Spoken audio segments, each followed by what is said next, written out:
I'm Lauren. And I'm Annie. Welcome to Burp Bar.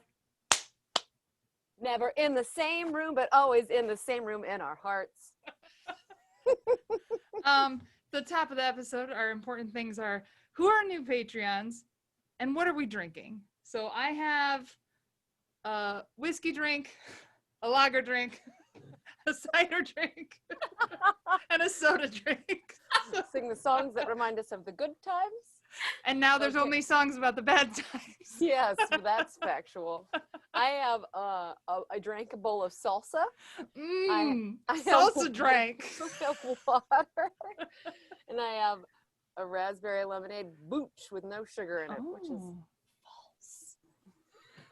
That's excellent. I like that you called the kombucha company liars straight out the gate. Coming at the institution hard. Those fuckers at the Booch Company. Okay, that's my savvy pitch. That business out of the way. New Patreons. The Athens Trail Sisters community continues to deliver. And Jessica K of Fluff Bakery is our newest Patreon. Yay! So, wow, we have almost their entire group. It's incredible to me. So I can think of no finer way to spend a weekend day than on a trail near Athens. I would highly recommend the new Bailey's Trail system near Athens, Ohio, and a stop at Fluff Bakery afterwards to have the sugar delivery system of your choice. I'm sure they have other stuff. I only care about sugar delivery. Same. And then a second Patreon who simply goes by CLV. So welcome to the Barf Club, CLV. I'm all night awake thinking about that. Very enigmatic. So, today's episode is so exciting. And so special. Exciting and special. And we don't hardly ever do interviews except for to crack open the things that I just want to blab and hear all about. And I'm super stoked for this one. So our guest today is Mikaela Osler, and she, I don't know. I blow your mind. I feel like I need to have a soundboard that just says like, wow, wow, wow.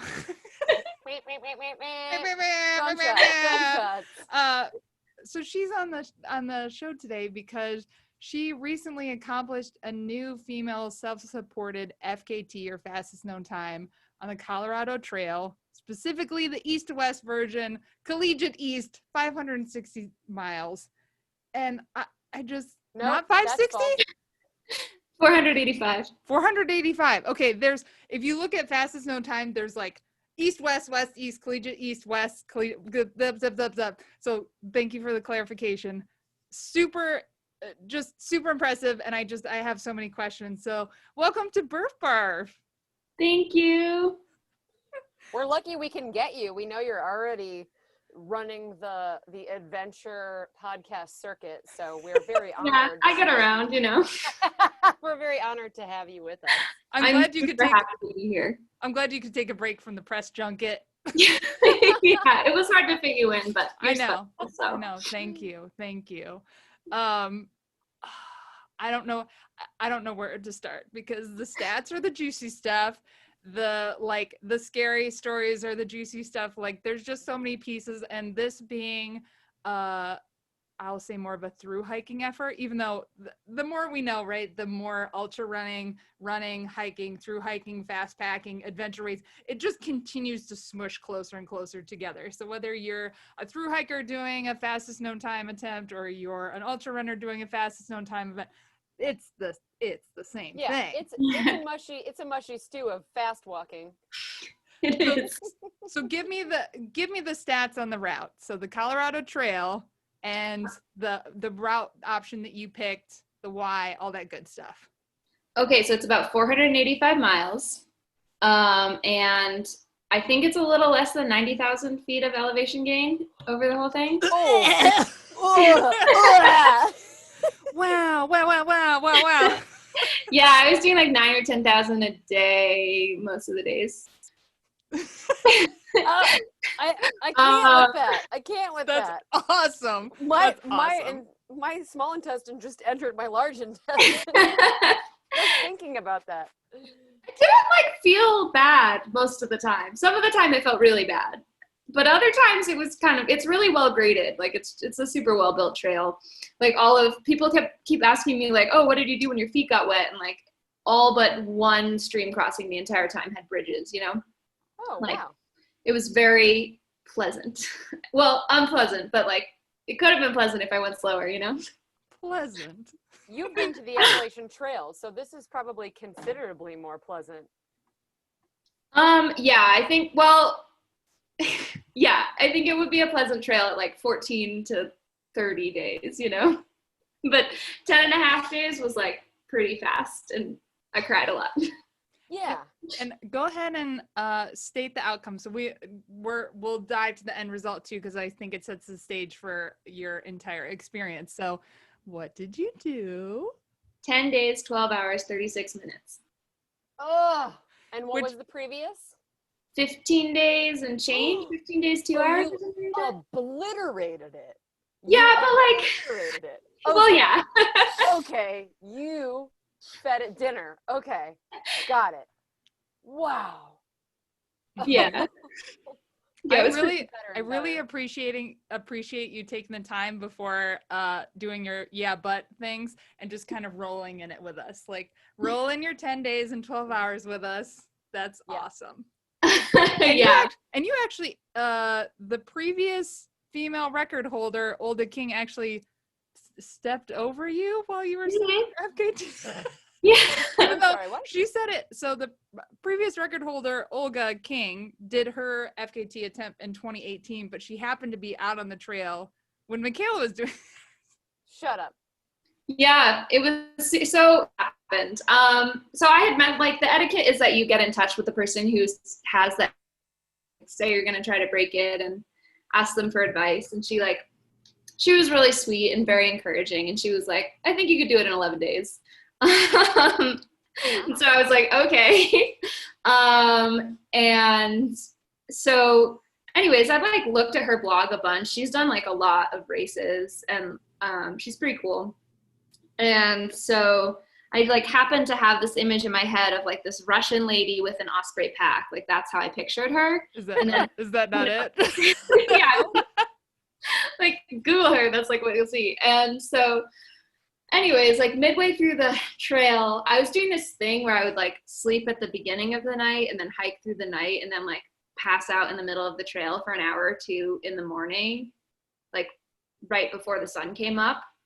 And like usually sleeping in the middle of the trail at 5 a.m. is fine because no one is on the trail at 5 a.m. But like this particular morning, I was like feeling really bad. So I was just kind of like sitting there in my sleeping bag, like trying to get packed up. And all of a sudden, like this person who's wearing like a light belt. So I was like, oh, this is like kind of an ultra runner, but like also she has an osprey pack. Like what a strange combo. Comes down the trail. And then I was like, oh, sorry. And then this person in a Russian accent was like, oh, it's fine. I've done it a lot of times. And so I was like, oh, how funny would it be if that was Olga King? But like didn't really think anything of it, because like how weird would it be if Olga King just like stepped over me in the middle of the trail? You didn't know that it was each other when you guys saw each other? Oh my God. No, and she just like passed me. Also, you can't be the weirdo that says, even though I have been that weirdo before, you can't be the weirdo that says, by chance, are you Olga King? Yeah. Like, good morning. I think I know your full name. Is that true? Yeah, especially when you're somewhere super remote, like out on trail, and you're like, hi, this is weird, but I think I know you. And you're like, I'm sorry, what? Yeah, I'm like, yeah, what were the chances? I love the legacy of that. Like, literally just, passing it to each other unbeknownst to either of you at the time. Was awesome. She just out training? She said she was just out for the weekend. Like, out for a one-night thing. With her osprey in her life belt. Cool. That's wild. So why the Colorado Trail? Well, and you tell me, Lauren, you want to hear about why the Colorado Trail first, or do you want to hear about her background getting into through hiking and all that good stuff first? I would absolutely like to hear about the through hiking piece because I think it's really critical to the story. Cool. How did you get here? What have you done leading up to this? Okay. I'll start with my parents meeting because they met on top of a mountain. So they're both hikers. And so I grew up hiking, and my dad had done the Appalachian Trail in 1981. So I grew up like hearing about this thing that he had done. And when I was in 3rd grade, my mom and I went on a road trip, and her friend's daughter was through hiking the Appalachian Trail, and we like stopped to visit her. And I like saw this youngish woman who was on the AT, like super dirty. I remember like there were all these women and they didn't have shaved legs, and I like thought it was the coolest thing in the world. And I feel like that was this moment in my life where I was like, I'm pretty sure I'm gonna do that one day. Juicy, love it. But then, yeah, I got to college and I was having a really hard time there and felt just super disconnected from myself. And so I actually took a year-long leave of absence and I hiked the Pacific Crest Trail. So between 3rd grade and college, like how connected are you to nature and hiking during that time? Like when you're a freshman in high school, are you like, the thing that I still do for solace is go out to the woods? Or did you do the like, no, I don't need nature right now? Oh, one time I like threw rocks at my dad because he tried to take me hiking. So this is very reassuring to me, because there are times when I think I might have been a different person if I was like hiking the whole time I was growing up. And it's good to know that even if I was exposed to AT through hikers in 3rd grade, I would still go through a teenage girl phase of being like, I just want to talk to my friends on AOL. Absolutely, on the dial-up, like, yeah, I can't like pinpoint the moment when I was like, oh, I think I'm actually into hiking, but somewhere later, high school maybe.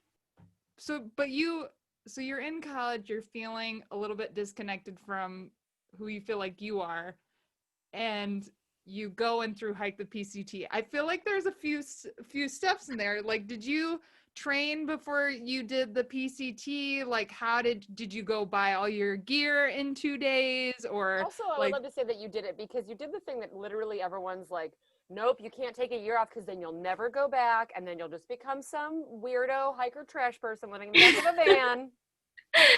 Yeah, which I kind of feel like I balanced those like 2 versions of my life a little bit. Like I kind of want to have just become the weirdo hiker trash person, but also I went back to college. Women can have it all. We can have it all. Yeah, it's fine. It's why you pigeonhole yourself, you know? I led trips actually. Like I went away, my last 2 years of high school I did at a boarding school, like an international school in New Mexico.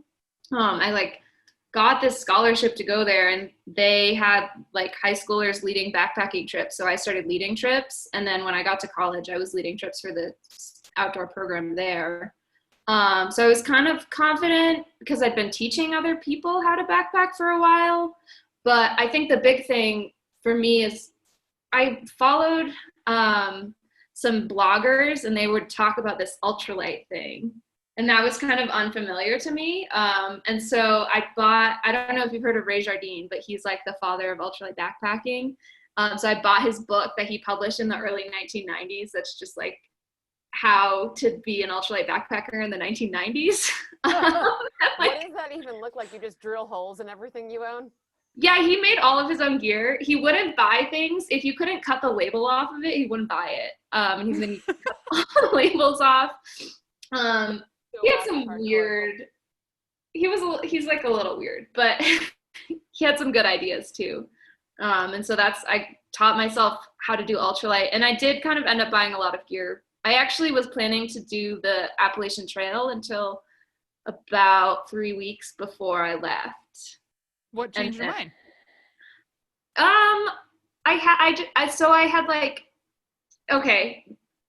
My mom is really into like psychic stuff. Oh yeah, give it. She goes to these like psychic classes, and like it's like working on like your ability to be intuitive about the world. And so she had her psychic teacher, give me a reading over the phone. And the teacher, I thought it would be like, your shirt is blue, you know, like I thought it would be like she would like know all these things about me, but really she just asked me a lot of questions. And so she's a counselor. Yeah. It felt like therapy. It felt a lot like therapy. And she was like, is it the walking that you care about or the land? And I was like, oh, I think it's the land. And I think the landscapes that I want are desert and then the Sierras. I'd worked at a summer camp in the Sierras for 2 years, and I really wanted to be in those mountains. And so then I was like, why am I doing the AT? I should be doing the PCT. Awesome. So, And you just switch gears. yeah, basically I applied for a permit and then I kind of forgot about it. And then the permit came in the mail. And then I was like, yep, this is the thing I'm going to do. So what year was that? What year did That you was do? 2016. 2016. Oh, Okay. wow, not that long ago. Holy Mhm. cow. So after the PCT, did you have through hikes in between the PC? Oh, yes. So after the PCT, what comes next? Yeah. Okay, so after the PCT, I took the summer of 2017 off, and then summer of 2018 was right after I graduated from college. I did the Continental Divide Trail. And No then bigs. huh? No bigs. Yeah. Well, it's relevant to the Colorado Trail because a lot of this was like stuff I'd already hiked. Yeah. And then summer of 2019, I did the Appalachian Trail. So a triple crowner. Mm-hmm. Wow. Mm-hmm. It's such Mhm. a life goal for Have me. you tattooed that on your body yet? Isn't that a requirement? No, I haven't. I got like one. I have like a Colorado or a CDT tattoo that my friend like did on my ribs, but that's like the You have a extent of my stick and trail. poke on your ribs? No, it was like he had like a real tattoo gun. Oh, okay. It was, he put saran wrap on everything. It felt pretty Yeah, that's legit. It was totally real. Yeah. It was a real tattoo. fine. He wore I like gloves. that. Yeah, whatever. Cool. Okay, so 2016, 2018, 2019, did you not to say that the Colorado Trail is a consolation prize, but did you have different plans for this summer than doing the Colorado Trail? Yeah, I was gonna like waitress and like make some money. Sounds boring and bad. Hate that plan. Hate that Then plan. there was a pandemic. There was a what? Oh. A pandemic. I don't know if you heard. I have heard. This isn't just my office and recording space. I never leave this room, so I don't know what's going on out there, but yeah. Yeah. So that's I good then. have not left this room all day. Like, Do you think you would have done the Colorado Trail FKT attempt if not for COVID? no. Okay, silver lining So, to COVID item Okay, number Thank 2. you, COVID, for allowing Mikaela to set the fastest on time. Silver lining number 1 was hardly ever having to wear pants. Number 2, Mikaela would not I'll have just done the Colorado Trail. Get my Got it. book out. Yep. Yep. Okay, That's cool. my list. That's my Good. list. All right. Wear soft pants for 6 months. Don't put Yep. on makeup. Mm-hmm. So we're up to the Colorado Trail FKT attempt. Mhm. Why the Colorado Trail? Because it's close. I kind of have been going back and forth between Colorado and New Mexico pretty regularly anyways to hike, and so I kind of felt like I think my dream FKT would have been the long trail because it's like home in Vermont, but I didn't feel great about going to do that. And also Vermont has some pretty strict, like, you have to quarantine for a while when you go there. So it's close was one thing. And also I felt like the 15-day FKT was pretty doable. Like it was good to go in, like really believing in myself. I think that gave me a huge psychological boost, especially at the end when I could be like, oh, I could literally take 3 days off right now and still have an FKT. Still get it. Still make it run. You know, it helped me psychologically. I think if I would have been like down to the hours and minutes, like I just would have been too anxious to finish. Yeah, it's like trying to chase cutoffs. Mhm. So what is your lead up time to this? So like, when did you know, like, what is your preparation? And I don't know your planning type personality. Like, are you a logistics detail spreadsheet person? Are you like the universal sorted out? Oh, that's a yes. Yeah. Like, No. I would love to hear about that decision process and leading up to it. Not like someone who I know who is just like, if we just dump Tailwind in this sack and like one shoe, we can run the Indiana 100, correct? I think I want to be more like that, you know? Well, I think actually, so on like longer through hikes, really what I've learned is for a long through hike, like it is pointless to try to plan past the first couple weeks. Like every time I've tried to do that, I've just been like, why did I waste all that time? But for something like the Colorado Trail, I wish I would have been I wish I would have had a spreadsheet or like before. And I didn't, and I should have. So basically what happened was, I don't know, I think as I started to realize I wasn't gonna work this summer, and I mean, I was like, I'm in grad school, so I was writing and preparing to teach and stuff like that. But as I realized I wasn't going to have a set schedule, I started to think about doing an FKT. But I was coming off of this IT band injury, and wasn't really training. The worst of all time. The most insidious, terrible. Yeah, it was pretty. I mean, basically, it just like knocked me out for 6 months this year. And it was gnarly because when I saw you guys passing through New Mexico in January, Mikaela was struggling with this. So that's a long time of having IT issues. Yeah, it was really like frustrating and very frustrating to like want my body to be able to do something and just like not be able to do it. And also like a difficult mental thing for me because I think I like push through a lot of stuff, right? And that's like a thing that I'm proud of about myself usually, but this was like, okay, like, can I push through this? Or I probably could, but is that the right thing to do right now? Probably not. And it's not the way you think it's going to go, pushing through like injuries and pain, where you always imagine that you're going to push through having like a broken leg or something. And what it is it's the injuries that are like, ow, ow, ow, and just like constantly getting worse and worse and worse as you continue to push through them. And I think IT band stuff and plantar fasciitis stuff are the worst. They're in that same bucket of bullshit that doesn't go away until you do the right thing and take care of it, which blows because nobody wants to take care of it. We all just want to keep grinding. Let us grind. But I wanted to grind. Yeah, IT is a wall. I've been up against that wall. I had to take 6 full months off, so I get it. That sucks. So did you feel like you had gotten it to a good place before you decided to do the Colorado Trail? Kind of. I just wasn't really running that much. Hold on, I'm sorry. So your training for this was to take 6 months off and heal an IT issue, and you weren't really that trained when you went in? No. You just relied on like crazy old lady strength?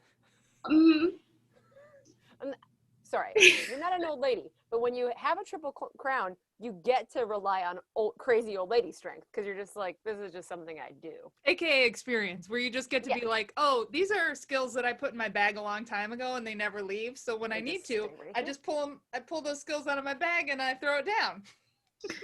Apparently that worked.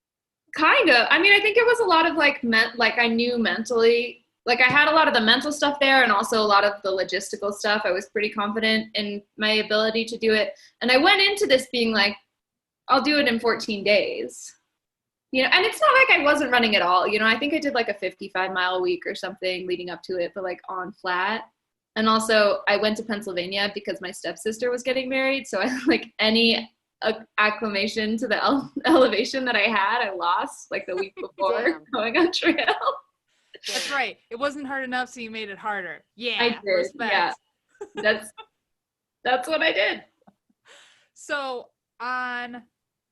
so as you're thinking about how you break it up in your mind, like, are there? I don't know the Colorado Trail very well. Is there like chunks that you broke it up into? Like, did you look at this as like a day-to-day thing? Like, how did you plan for this to go in your head from like a miles per day and chunk and resupplies? Addendum question. When did you start deciding to speed up from your 14-day goal? Okay, so I was like 14 days is like my like fallback plan. I mailed myself food for 12 days. And 12 days would have been about 40 miles per day. Actually, yeah, it would have been 40 miles per day. And so I kind of thought of it in terms of resupplies. It was like 177 miles to Twin Lakes, and then another 75. Wait, I have this pulled up actually. 75 to what's that called? Monarch Pass, or like there's an RV park there. And then another good chunk, like around 160 to Mullis Lake Campground, and then 75 to the end. And are all So these resupplies on trail pretty much, or did you have to go, they're close? each one no more than a mile off. Okay. Yeah. So you're not having to like try and hitchhike in the middle of this bullshit. Well, you can't. Ah, okay. I saw so many hitchhikers in Twin Lakes this week. I saw like 4. Well, so you can if you're a normal hiker, but if you're going for an FKT, For Oh, you self-supported. can't. yeah, you also can't get in a shouldn't. car. Yeah, no. You shouldn't. And you know Either what? way. That's a good clarification. So Burf listeners are from every end of different sports and disciplines, so we should explain these glossary of terms. So I already mentioned FKT as fastest known time. Within going for fastest known times, there's fully supported, which means you would run it like you can run it with as many people as you want. You can have somebody carrying your shit. You can have an RV parked every 2 miles for you if you want. You can have somebody running along next to you with a garden hose spraying you with water during a hot section if you'd like. It really depends on what you need, but it just means that you have other people supporting you. Then there is self-supported, meaning you are giving yourself all the support, meaning you can send yourself resupply, you can cache water and stuff like that too, right, as part of that. Yep. And then there's unsupported, which most of the time seems insane, which means you are taking all of your food with you. You're not even getting resupplies or anything like that. That's the. And then you're also water sourcing as you have to get your own water and then purify it as you go. Yes. You can't cache water. Like you can't cache anything for yourself. What kind of fuckers do that one? I believe Candace Bird did it for the Wonderland Trail. She did unsupported. But that's So as not an as example. long. No, but it's I think Wonderland's what, 130, 120, something like that. So it might be more than that. It's not very long. So the ones though that are in like that like 150 to 200 range, I think that's a juicy spot for doing unsupported, to just like strap, I don't know, 80 pounds of food or whatever to your back and call it good. So you went for the self-supported version, which means you're resupplying yourself. But you don't have anyone meeting you in a car anywhere. You don't have, you have no moral support. You don't even, the same thing with self-supported, you're not even supposed to have people meet up with you to be like.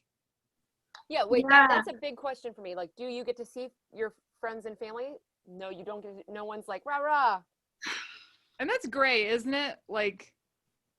Yeah, it's a little bit of a gray area because I think if they didn't like give me anything, like any items, Other than hugs, then you're allowed. but then they're not really supposed to come hike with you because then that's pacing. And I kind of, because Troy, my partner, was like, he was gonna be in Colorado for the weekend, and he was like, should I come see you? And I was like, I can't see you right now. Like, I don't think, because every time I called him, I just like started crying because I was just alone all the time, and like talking to someone I knew, I just would cry. And I was like, I don't think that having another person here is like the right thing for me right now. Yeah. Or if I have nobody to be pitiful for, I won't be pitiful. That's my mode. That's my mode. So you did the self-supported version. You sent resupply to yourself. You didn't have anybody meeting up with you. You didn't have any pacers. So just another reason why I had to do this fucking interview and hear more about this, because this is not the norm. And we continue to hear, I think a lot last year with fastest known times, I kept hearing like, I hate to say criticism, but I'll say a lot of acknowledgement or observation that like a lot of the women who did FKTs weren't doing them solo or had a guy with them like guiding or, whatever as their guru, whatever. So I feel like women have really showed up this year and even the end of last season to be like, that's fine. You want to get me on the details? Nope. I'm alone. You fuckers want to see more women doing stuff solo? Like that's not a big deal. I got it. I'm out. Yeah. So fuck you guys. Yeah, and I'm not gonna patronize you by asking any fucking questions like, did you feel safe out there by yourself? Did you carry a gun? I did. I had dog mace. I had mace for the dogs. I'm like really scared of dogs. Like I had like a dog attack me a year and a half ago, and so I like had my little dog mace. But really, did you see any dogs on the CT? Oh, I had a really terrible experience when I was in like the lowest low of basically the last 75 miles I did with very little sleep. And it was a weekend, and I was in a really, like, hiking out of a really popular trailhead. And this person's dog came towards me, and I, like, didn't even, like, have the emotional, I don't know. Inside, you were screaming, and outside, you're like, yeah. But he was like, the owner could see that I was scared, and I was like, hey, could you please just hold your dog? And he was like, no, he's friendly. Not Like, acceptable. no. Not Thanks. acceptable. Thanks, guy. Yeah, thanks for letting me know your dog's friendly. Like, Grab him by the lapels, and you were like, I've been out here. it was like, I was pretty close. And then I started composing this rant on Instagram, and then I was like, maybe I shouldn't. Yes, Just gonna in your step mind, you're away. like, oh, I've got so much to say about this motherfucker. Yeah, it was really bad. Post this picture, like, if you know this person. Yeah, put him on blast in Yeah. your local town. But then I was just like pure rage for like 4 miles after that. So They helped you finish. yeah, thanks. Thank you, random Mean dog owner. Shitty dog guy. I'm gonna reverse again because I feel like we go through the trail for different components. So we've talked about your resupplies and how you kind of broke that out into chunks. Tell me about day one, starting on the CT. Like, and I would be remiss, and as a thru hiker, I feel like I have to ask you what gear you took. Okay. And what gear you took, and also what food you ate. Very important. Okay, I'll do gear, food, day one. Yes. Okay, gear. So my base weight, which is the weight of all of the gear in your pack except your food and water, was about 5.5 pounds.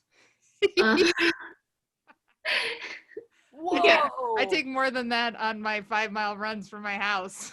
I do too. I'm like a terrible, like when I'm running, I'm like such an overpacker. But when I'm hiking, I'm like, okay. 5 pounds. And That's some high level shit. Did you Holy take crap. Did you take a tent or what? Well, I took a tarp, Okay. and it's sort of like circus tent shaped. Okay. Like Cool. it's like a little bit like pyramid, but like it's missing half of the pyramid, if that makes sense. Okay. Do you use a pole to prop it up? Okay. Yeah, I had one trekking pole, which I wish I either brought two trekking poles or 0 trekking poles. One of my takeaways from the Colorado Trail is I want to go out and like do a time trial with trekking poles and non-trekking poles, because I can't tell. But I thought a lot about whether it was the right idea or not, and I did not have any answers. So you're I'm like, desperate to know the answer to that. yeah, Lauren, you're a waverer too. I feel like Yeah, you some are days a I'm like, I'm more powerful putting my hands on my knees, and some days I'm more powerful like doing the old lady wobble. Yeah, I can't. I mean, I think that. No, I just don't even have anything intelligent to say here. I can't tell. well, and the Let us fact that know you when we- haven't decided after 10 and a half days through the mountains tells me like there may not be a There may one not be a good answer. There may not Oh, be a don't good say that. That's like the thing I'm living for right now. I'm sorry, the Bring us answer back is the data. the answer is poles. I mean, Europeans know better than us, right? Yeah, they take poles to the grocery store. I feel like for me, I think I tend to lean more towards poles because the assistance on impact when going downhill for me is such a big difference. However, I'm also not an ultralight hiker, so if I didn't have as much weight, maybe I wouldn't care so much about that. I feel like the step downs that are more than 2 feet when your quads are blown out is just like, I don't know how else I get down. I would just tumble head first. Although my quads did kind of blow out. Like the last 10 miles were all downhill. I know I'm jumping way too far ahead. Doesn't matter. We do whatever. This is our show. We do whatever we want, and you're part of that now. You do whatever you want. You talk about whatever you want. So my quads did blow out, and I took my trekking pole out for, maybe it's because I didn't have 2, maybe it's because I only had 1, but I was in a terrible mood. So I was like, I hate this, and put it back away. Did you have IT stuff come up during you didn't? Because that would be the other reason I would say to have polls, but yeah. Oh, praise Jesus. Praise him. Praise him. Thanks, Jesus. Yeah, but that's part of the reason I'm like, because I didn't know if I would or not. My knees did. I mean, I had knee stuff, just not. It wasn't my IT. It was like something else. Did you have any debilitating pains that where you feel like, oh, I'm dragging a dead leg behind me? No. Okay, awesome. That's amazing. I took a lot of ibuprofen. Yeah, got to. Yeah. And otherwise, you're just a giant blood sack. Yeah, whatever. You gotta reduce the inflammation. So you've got your 5 pound base weight. You have well, 5.5. 5.5. 5.5. Get it right. I'm sorry. This is makes it so, and I know, like, you're not joking. Like that half pound makes a big difference. I'm like literally looking around the room for things that could be 5.5 pounds. I mean, a bag of sugar, small. you know, What a is bag it? of sugar plus another half a pound. A bag of sugar plus your cell phone. I think the microphone I'm talking into weighs more than 5.5 pounds. That's amazing. Did you have a sleeping bag? Did you just do a bivvy? I had a quilt. Okay. And then I had a bivvy too, like just a like Cuban, you know, what, like not totally waterproof, but sort of waterproof bivvy. Did you have a pad? A sleeping bag? Oh, funny you should ask. I had an 1/8-inch thick piece of closed-cell foam for half of the trail. And then one day I was getting water and I like sat down and I was messing with my blisters. So I had my stuff pulled out of my pack because my pad usually lives on top of my pack because it's the last thing I pack. And I repacked my pack and hiked away, and it was 15 miles to the next water source. And I was really good and didn't take my pack off the whole entire time, which is the most efficient way to do things. And so when I get to the next water source and take my pack off, there's no pad in it. How many miles in is this? How many miles into the whole thing? Yeah. Probably a little over halfway. I would say 300. Yeah, like between 300 and 350. And then how did the shale feel inside your butt crack on all the other nights that you slept on the ground? So there's a lot that you can do with campsite selection. Did you consider going back for it or not even? I considered it for maybe a minute and a half. Okay, that's a long time. And Yeah. Was there, at that point, for your mental status, was there a little part of you that could see like, oh, this is a little funny, or were you just like, fuck? Oh no, I thought it was super funny. I actually was like, okay, I've heard of ultralight backpackers who do no pad, you know, to save weight. And so I was like, oh, here's my chance to try it. Like I was crying like 20 minutes before that, you know, but like that was like this moment of just like kind of like clarity where I was like, this is my new problem and now I'm gonna solve it, you know. And now my base weight is 2.5 pounds, and I'm on the ground with nothing. Well, it only weighed like 2 ounces, so it was kind of. Your sleeping mat weighed 2 ounces? Yeah, it was pretty insubstantial. Huh. That's remarkable. So would you do it again without a pad? Like, did you feel after that, were you like, that was a successful experiment, or no? No, the pad keeps you warmer. I mean, I didn't really sleep that much after it. Like I did maybe 2 more 4-hour sleeps, and then the rest of my sleeps were like 2 hours or less. Okay. And so that was part of like how I made it work. But I think I got really lucky with the weather on this trip, and I don't think not having a pad is like a safe thing to do. That was my next question, because even in the dead of summer on the CT at night, it can be anywhere from like 30 to 40-ish. And how was your nighttime weather? Well, so I did a lot of, like I said, I was sleeping maybe half the nights or so. I slept like right at the beginning and right at the end. Or almost all the other nights, I was only sleeping like 4 hours or so. And so I would try to hit like a warmer part of the night, not like the very middle of the night. So that helped me stay warm. How did you carry enough batteries to be hiking at night all the time? I had the full moon battery. No. Did you do that on purpose? I wish I were that smart. Oh, that's amazing. But yeah, my headlamp was lowest setting. That's awesome. Wow. Yeah. You glorious hippie. I only hike by the moonlight and I don't use a pad. That's awesome. It's really good. It's really good. Was it magical? Were you able to like appreciate the moment? Absolutely. Like the moonlight and stuff? Absolutely. I was really scared of the dark before this. Like I didn't even know all the other times that I've tried to night hike. like I get to dusk and I'm like, what if I just slept? And I like go to sleep really scared. So the first night I was like, you know what? I'm not afraid of the dark anymore. I just like told myself that until I got to bedtime. And then after that, it was the moonlight. It was like so like, I feel like so few people get to experience these places at night. And like owls would fly, you know.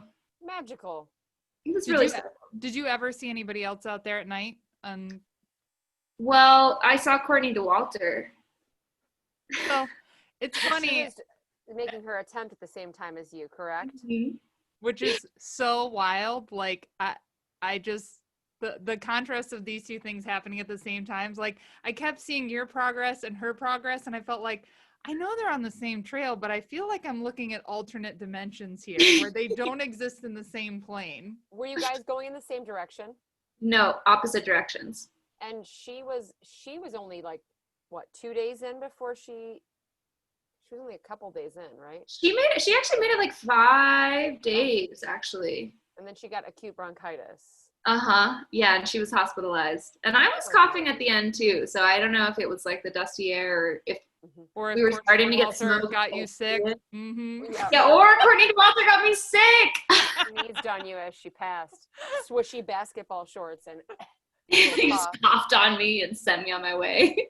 So is there an like I think I'm surprised to hear that she went in opposite direction as you did it, because I think the way that you did it is the most common way to take a stab at it, right? Yep. So I wonder why she chose to go the other direction. I think if you're acclimated, the other direction actually makes a lot of sense. So if you start in Durango and go towards Denver, you basically go right up to 13 or like 12,000 feet, and like, I don't know, maybe 100 or something miles in, you're at 13,000 feet. So if you're acclimated, it's fine and you can do it. And then the nice thing about that is your last couple hundred, or like your last 100 miles of the trail are pretty chill. And so if you're coming off of like a 6-day or 7-day Colorado trail attempt, you might like that a lot. But for me, I wasn't acclimated, and I just wanted to do the lower elevation stuff first. Got it. she was attempting the supported, correct? Mm-hmm. Okay. Yeah, she had so I guess, so the pacer she had a pacer with her. And later he messaged me on Instagram and he was like, I'm a physical therapist. Like, how's your recovery? You know, he was really sweet. Whoa, cool. So she had like the PT table, and I was looking at pictures. They had these like things on her legs, like these inflatable things on her legs. Like, it was like, See, this is the contrast between doing self-supported or unsupported and full supported. Like it is crazy to me what that gap is, because yeah, it's the difference between doing like kind of bare bones and doing it with everyone you know and every kind of support person you could think of with you possibly. Which is like a light fluffy cloud that carries you along in some ways. okay, but also she was going like twice as fast as me. So when you guys went by each other, like, did it seem like she like was going by you like a speeding car? No. Actually, no. I don't know. I think she might have been walking. I mean, walking fast. Maybe she was running. That just means that when she's running that much faster to balance. Yeah, but no, she stopped and chatted with me. She was like, I was not wearing pants, like I was wearing shorts, but it was like the middle of the night. Okay. And I told her I lost my sleeping pad, and she was like, do you have pants?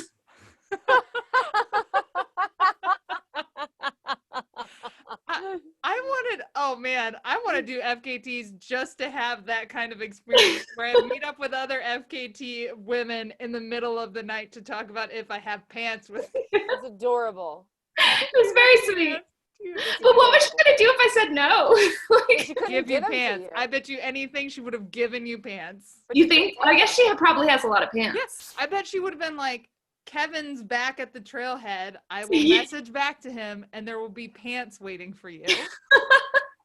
She did give me a honey stinger. That was like, Oh. it was very sweet. Oh, I love What this. a babe. Oh, That's babes so cool. helping babes on the trail. Oh, it's so jealous. It's great. What a cool moment. You touched on sleep a little bit. How much sleep did you get on average per night? 3.9 hours. That's nothing for 10 That is and a half nothing. days. That's a long time. And So- some nights I slept 6 hours. So really a lot of nights I slept very little. Yeah, those last couple you did like 2, you said? Yeah, so the last 135 miles, so I slept for like 4-ish hours when I had 135 miles to go. And then I slept 2 hours when I had about 100 miles to go, 95. And then I slept an hour or maybe an hour and a half when I had 75 miles to go. Whoa. Then I did a 45-minute nap with like 35 miles to go, and then another 15-minute nap with 25 miles to go, and then I just cried the whole way to the end. Who wouldn't? oh my gosh. Wow. Uh, I have a couple questions. What was your average moving pace? 2.5, a little over 2.5 miles an hour. Wow. Incredible, given that elevation. That elevation is insanely brutal. My other question for you is, when was there, if any, a moment where you felt like, oh boy, I don't know if I can do this? So 4 days in, I made it to Twin Lakes, like the end of the 4th day. That was 177 miles in. And I hadn't slept the night before, or like, I don't know, I did like an hour-long nap, 2-hour-long nap, like not enough. And like, I'm a sleeper, you know, like in my normal life, I'm like 8 hours a night. Like I love to sleep. So that was very difficult for me. And so then I camped and I took off my shoes, and I'd had these really nasty blisters since the first day. And I took off my shoes and I looked, and they were like super red and pussy. And I was like, what do you think caused the blisters? I was dumb in a lot of ways. So I have been wearing Hokas since the middle of the CDT, and I've always worn speed goats for through hiking, but I started running ultras last fall, and I started wearing Torrents for racing, and I like them because they're lighter. But I don't know what possessed me to wear Hoka Torrents on a through hike. Like, it's 45 miles a day for 10 days. Like, my feet were so sore, and I only got them a half size too big instead of like a size and a half too big, which is what I normally do. And I know I have wide feet, like, you know, like when they do the foot shaped thing, like my feet are on the widest end of the wide spectrum. Like, I'm like a very wide feet. I don't know what possessed me, but I had these shoes that were not right, and I'd only run like 30 miles in them. Anyways, I'm a little upset with my former self for doing that. So it was like totally, I have nobody to blame but me. I'm surprised though. So you're saying you normally do Hokas and you ran in a pair of Ultras. So like you're saying you went to... No, it's still Hokas. okay. Just a different, like Hoka Torrents are their like kind of lighter racing shoe. And then Got it. Okay. Speed Goats are their like huge, cushy, like So just when you less picture a defended. Hoka shoe with the Got like it. 1.5 foot of foam, like that's the Speed Goat. I'm also a clown shoe speed goat person. So I got that part. Okay. Got it. That makes sense. I don't know how you wear Hokas with a wide foot. I've got a wide foot, and all Hoka does is destroy the sides of my foot.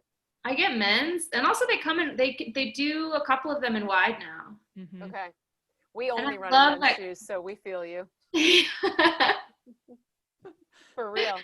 Oh, so you're in your low, you're coming into Twin Lakes. You've got Oh yeah, pussy oh yeah, pussy yeah, feet. yeah. Okay, so I took Pussy, my pussy. shoes off for the first time since the night before, because I didn't take them off really, or maybe I took them off but didn't take my socks off. Anyways, I look at my feet for the first time in 48 hours, and my blisters are like getting infected. And so I just like went to sleep. I was like, I'll deal with this in the morning. In the morning, I taped them up, but I didn't really have enough like Band-Aids and tape and stuff to like change them regularly. Like, I did not plan well. And so that next morning, I'm like hiking up and over this ridge, and I'm thinking about this, and I'm like, I mean, if this infection gets worse, like I have to get off trail. Like, I'm not going to lose my foot to get an FKT. I'm And proud of you for having that thought. thank you. Thanks. Yeah, I like my feet. I'm pretty pro feet. Good. Yeah, it's, you know, a common stance, but anyways. Yeah, so I was just like, and I'm gonna have to spend all this time, like I felt like I wasn't moving well. Basically, I had to move all the time, except when I was sleeping, in order to I don't even know because like I was on pace for a 10.5-day FKT then, but I guess I was like so in my head about it where I was like, I have to feels like I'm all not the going fast time. enough. Like I can't take time off to wash my feet. And so I just started being like, what are you doing? Like you didn't train, you're not acclimated, you didn't even pack enough Band-Aids, you didn't get your shoes the right size, like, oh, and all my food, I think I was in a bad mood because I hated all my food and I had like something was happening to my tongue and it was like really itchy to eat anything that was sweet or salty. Wow, And that's so, a weird one. yeah, that was a good one. What are your foods of choice? Like, what did you bring And with you? what did you bring that you hate? All of it. Cliff bars. Oh, The absolute worst food ever made. No, I love Cliff Bars. I hate Cliff Bars now, but up until the Colorado Trail, I love Cliff Bars. Really? wow. You ate I have done all 3 trails, like 8,000 miles of hiking, Cliff Bars. They're like chewy poop with frosting to me. No, they taste like you get hungry enough and they like have all these subtle flavors. I've never experienced this. But you hate them now, so you've come to the dark side with the rest of us. Yeah, well, by the end of the trail, I was back to like, they're all right. But yeah, in the middle there, I was like, these are not. And I had this happen to me with Kind Bars like a while ago. I was eating one day and I was like, I never want this in my mouth again. See, this is my fear, and one of the things I don't understand with through hiking, and maybe it just comes with practice, but like, I'm gonna try for the FKT on the Sheltweed Trace Trail again this fall, and Andy and I are thinking about all the foods to bring so that we don't have to visit grocery stores in the area and spread our germs and filth around and whatever. And I'm like, I just feel like there are no foods that I will, like, I can't imagine what foods that I will want when I'm halfway Wet into tortillas. it. Strictly wet tortillas.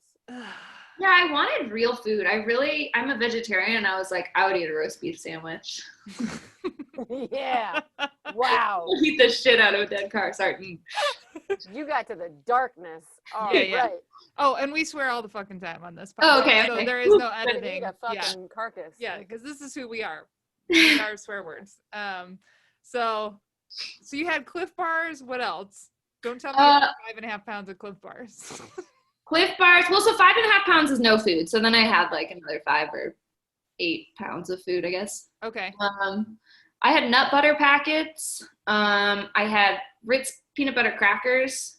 Mm-hmm. Milano cookies, Sour Patch Kids. Every day I had 1 tortilla with cheese, and I wanted like 7,000 more. I love Snyder's honey mustard and onion pretzel pieces.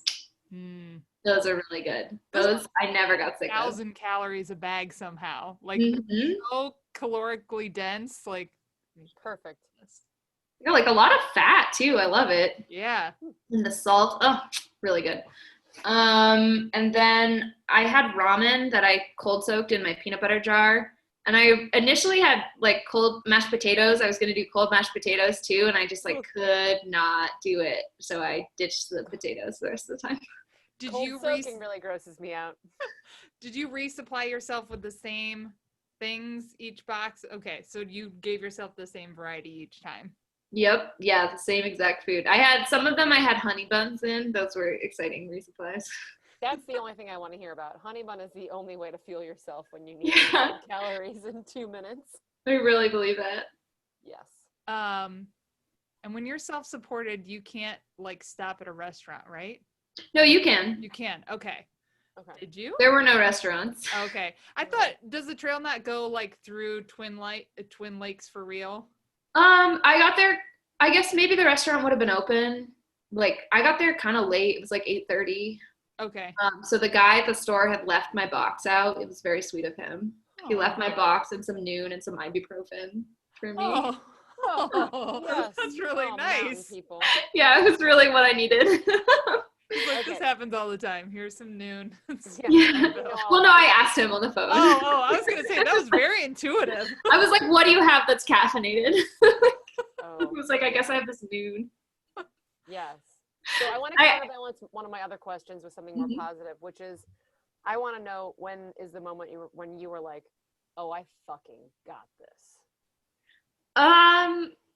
So day 1, I did 45 miles in maybe 17 hours. I moved pretty well. I mean, it was like a little over 3 miles an hour. No, so more like 15 hours, I guess. Yeah. It was like I started at 7:45, ended up at 10, and I was did 45 miles, and I was like, oh, I'm so strong. I'm gonna do 250s the next 2 days, and then I'm gonna get to Twin Lakes the middle of day 4. And days 2 and 3 sucked. And I did not do 250s. I was like in so much pain. My hips hurt so much. And I was like, I started getting nosebleeds, and I was like having a terrible time, and I couldn't eat enough, and I was dehydrated. My food, I hated all my food, and I was always hungry. But I like got it in my head that I was going to get to Twin Lakes on day 4. Because if I didn't get there like Sunday night, I would have had to wait all the way until like 9 or 10 a.m. on Monday morning when the store opened. So I would have lost a ton of hours. And so, I mean, it kind of made sense to like push that hard, but also I think I just like got it in my head and then like couldn't get it out of my head. So once I did that, I started being like, okay, what if I just, well, so I listened to a couple podcasts and audiobooks about not sleeping. And I started to be like, I think I want to try this. I think I want to see how little I can sleep and still make this happen. And how did you do with sleep deprivation? You said you're a sleep baby, as am I. Did it go well versus what you thought, or were you like, this is the worst part of this whole thing? I think it definitely made it more emotionally difficult. I think especially by the end, like I had like no emotional reserves left. You know, I could not, tiniest little thing, and you're just like, yeah, like a dog. but I needed a peanut butter pretzel. Like, yeah. It was really, I mean, that whole day, I just wanted it to be over. I was like starting, because you know how you start to do like micro sleeps, you know? So I would like squat to pee and like fall asleep. Oh yeah. And that was scary for me. And I would like trip, like you can't see it anymore, but my whole arm was like a huge bruise because I like tripped and just like landed on my arm. I like threw my phone. I like raged. My headphones were stuck in the water bottle holder of my pack, and I was like so enraged. I just like yanked on them and like broke my headphones. Oh. It was like I was like having a temper tantrum. We call that getting rammy, and we know about it. Yeah. Yeah. What's the story you tell yourself, or anywhere from like a small mantra to a sentence to a whole story that you tell yourself about yourself in order to keep you going? Oh, for a while I was like, oh gosh, what was I saying? Like I'm focused, I'm capable, like, oh shoot, I wish I remembered. I was like, enough, that's enough to make my hair stand up. Like you're focused, you're capable, like you're strong or something like that. Because I kept like I had a lot of negative self-talk, and actually like my big takeaway from this was like how much negative self-talk I like constantly engage in. Especially when sleep deprived, I guess, but also, yeah, I like thought no one would care. I was like, well, I didn't break the men's record. Like, this doesn't even matter. Like, that's what you're saying to yourself? I was so mean to myself, and I kept like, I was doing 75 miles without sleeping at the end, and I kept being like, why aren't you going 3 miles an hour? I bet if you had a pacer, you'd go 3 miles an hour. Isn't that shit crazy? The stuff that we tell ourselves, like, I'm continually surprised by that, like how quickly my brain lets that switch go off to be like, you're a piece of shit. You're like, what the hell? Like, I'm doing this thing. I'm doing the thing. Like, what else do you want from me? Easy. Yeah. I just need some caffeine. Yeah. Calm down. Yeah. And was that you said that was one of your takeaways from this. Have you not had that as much negative self-talk on previous through hikes before? Like, you know, was this a new piece for you, or it finally brought to light like, oh, this is a thing that maybe I want to be different in the future? I think more finally bringing it to light. I think that I do that whenever I'm not walking 3 miles an hour consistently all day long and not taking any breaks, you know, like I just have this like really unrealistic standard for myself. Yeah. That's something everybody needs to work on. I know. I go from like, if I'm not like winning, if I'm like fucking killing it, I'm like, you're a badass, you're a badass. And then if I like start to slip in any way, I'm like, the whole thing's fucked and you ruined it all. Might as well lay down. Might as well lay down. So I get it. I didn't have that though. I didn't have the like might as well quit part of it. Oh, good.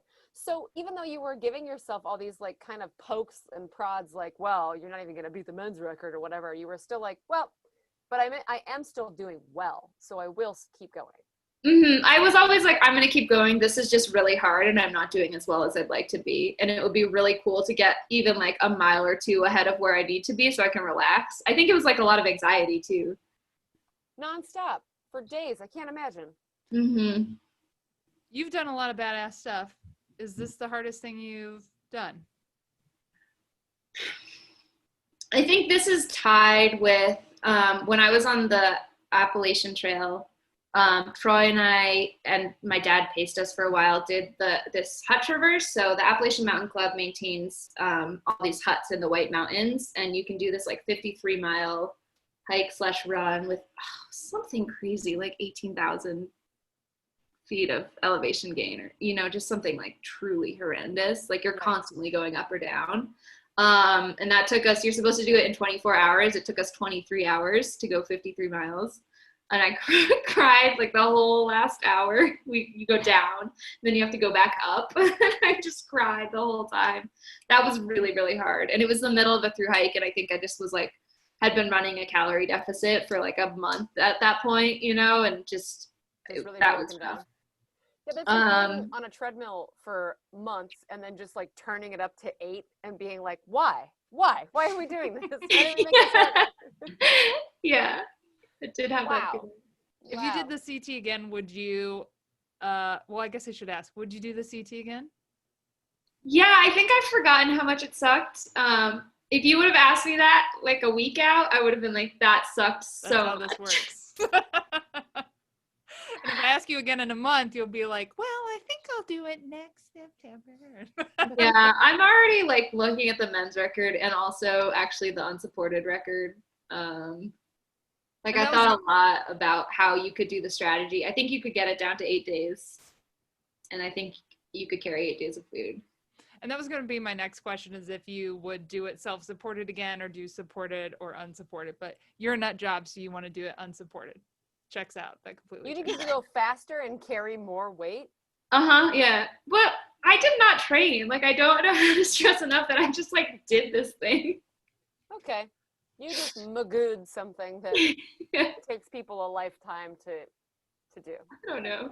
So Hannah did a short piece for you in I Run Far on your FKT attempt, and there were so many like juicy bits in there that I really loved. And so it was funny to see the contrast of you talking about your